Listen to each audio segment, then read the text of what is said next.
Ever since Barack Obama won a Nobel Peace Prize, they just mean absolutely nothing. Yeah. I mean, if the guy who escalated the war in Afghanistan, launched a war in Libya, launched a covert war in Syria, backed the Saudis invading Yemen, and continued the war in Somalia, his whole presidency, if that guy can get a Peace Prize, it's just ridiculous. But I'm sorry, nobody should get a Nobel Peace Prize if they're backing the genocide, completely facilitating the genocide of the Palestinian people. It's an outrage that we'd even discuss that. And to say that Syria is in a better place now. Like, as a New Yorker and as an American, I just find it so unbelievably offensive that we would say having the emir of Al-Qaeda running the country is somehow an improvement over a secular dictator who wore a suit and shaved his chin every morning. And I think it's just absolutely outrageous. Hang on. And so, hang on.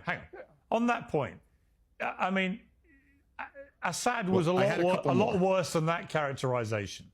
Assad was an absolute he was an absolute monster. So I think it's an arguable point whether the people of Syria are in a better or worse place now. I think it's very arguable, and Trump has made this calculation, that actually they are better off investing some time and effort and hope with this guy who seems to be a changed guy, seems to be more moderate now in his outlook. Now, again, Trump might be wrong, but is he ever going to be worse than Assad was to Syrian people?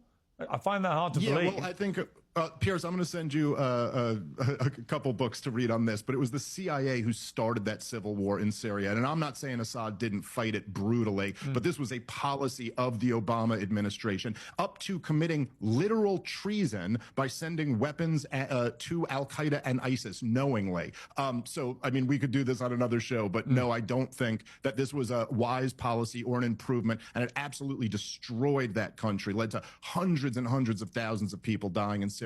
And look, our mutual friend, Patrick Bet-David, just had Benjamin Netanyahu on the other day. And what was he saying? Oh, what a success the 12-day war was, and that's over? No, he was saying Iran's still working on nuclear weapons and intercontinental ballistic missiles, and they could hit Florida. And so we're at halftime of that thing in Iran. And so I like the fact that Donald Trump actually seems to be moved by babies dying, not enough so that he'll stop sending Benjamin Netanyahu money and weapons, but it's nice that that's at least a thought there. But I'm sorry, I think the idea of talking about Nobel Peace Prizes or praising him for what he's done in Iran or Syria or Gaza is ridiculous, and they're all disasters that America doesn't have to be involved in. They're all wars and conflicts of choice. None of these countries pose a threat to the United States of America. This is, I think, when books are written by historians decades and centuries from now, this will be viewed as a time of just war hysteria, where the American people committed suicide fighting war after war after war for no reason. And look, all of these countries that you just showed at the beginning there, why is it that they're all uniting together? It's because DC is a war-hungry, psychotic,